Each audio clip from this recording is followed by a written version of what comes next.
আসসালামু আলাইকুম সবাইকে। তো সেদিন চলে গিয়েছিলাম আমাদের বাসার পাশেই একটা শপিং মলে। তো ফর্মাল আউটফিটের জন্য কিছু শপিং করার ছিল। এখানে আমার পার্সোনালি পছন্দ হচ্ছে হানিস ব্র্যান্ড, যেটা সচরাচর জাপানের সব জায়গায় দেখা যায়। আর জাপানের এই মিনি স্কার্টগুলা খুবই কিউট লাগে, যখন জাপানিজ মেয়েরা পরে ওদেরকে খুবই কিউট লাগে। তো এখানে সেগুলাই দেখতেছিলাম। আর এইখানে এই ব্লাউজটা আমার খুবই পছন্দ হয়েছিল, কিন্তু পরবর্তীতে আর নেওয়া হয়নি। আর কিছু টপস দেখতেছিলাম, যদি পছন্দ হয় তাহলে নিব।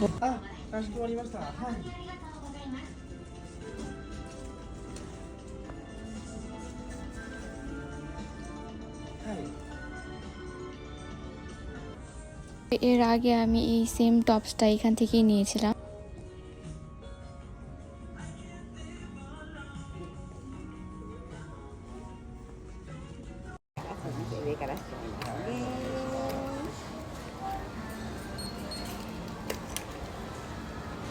この前結構大きな枕、そのでかいやつ買ったんですけど、結構前。কিছু শপিং করার পরে আমি চলে গিয়েছিলাম আমার কাজে। কাজ থেকে ফিরে খুবই ক্ষুধা লাগছিল, সেজন্য সে আমাকে পিক করে এনে আবার আমরা গেছিলাম সুশি রতে, এখানে সুশি খেতে। এখানে সুশি খুবই মজা লাগে আমার কাছে। আর এইখানে ট্যাবের মধ্যে সিলেক্ট করে দিয়ে অর্ডার করলেই অটোমেটিক চলে আসে, আপনার টেবিলের অর্ডার আপনার টেবিলে চলে আসবে।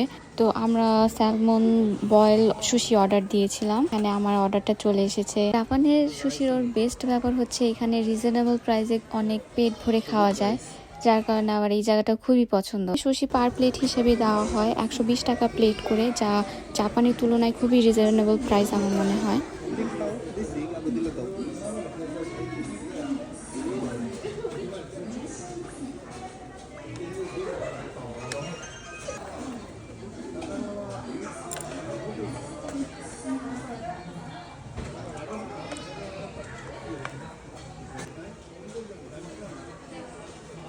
এখানে তাকে শুধু বলেছিলাম উপরের ঢাকনাটা সুন্দর করে খুলে আমি ভিডিও করব।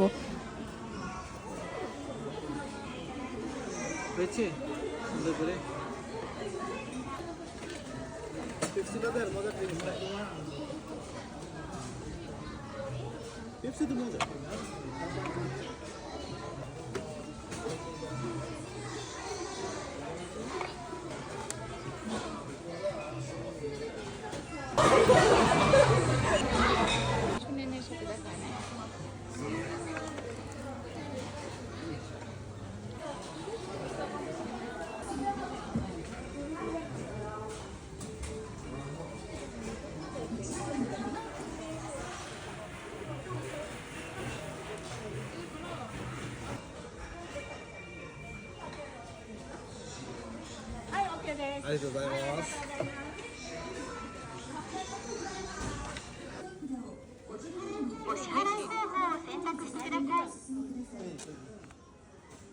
এরপর এইখান থেকে চেক আউট করে আমরা চলে গিয়েছিলাম তার পাশেই একটা শপিং মলে, মানে যেই শপিংয়ে আমি শপিং করেছি সেখানে কিছু ফ্রুটস আর সবজি কেনার জন্য। কিন্তু দেখি ফ্রুটসের দামের যে অবস্থা আমাদের সাধ্যের বাইরে।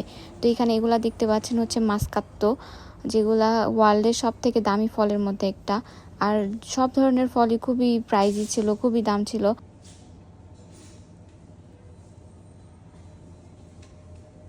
মাঝে মাঝে এই শপে ধনিয়া পাতাও পাওয়া যায়, কিন্তু ধনিয়া পাতার খুবই দাম, 450 টাকায় কয়টা ছিল। এরপরে দেখলাম যে এখানে হালাল মাংসও পাওয়া যাচ্ছে, হালাল মুরগি।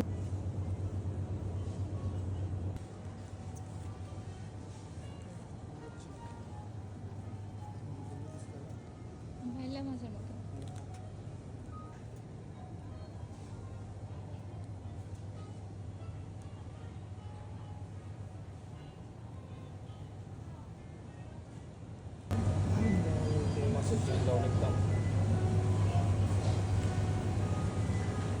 এটা কি রিক্যামি একটা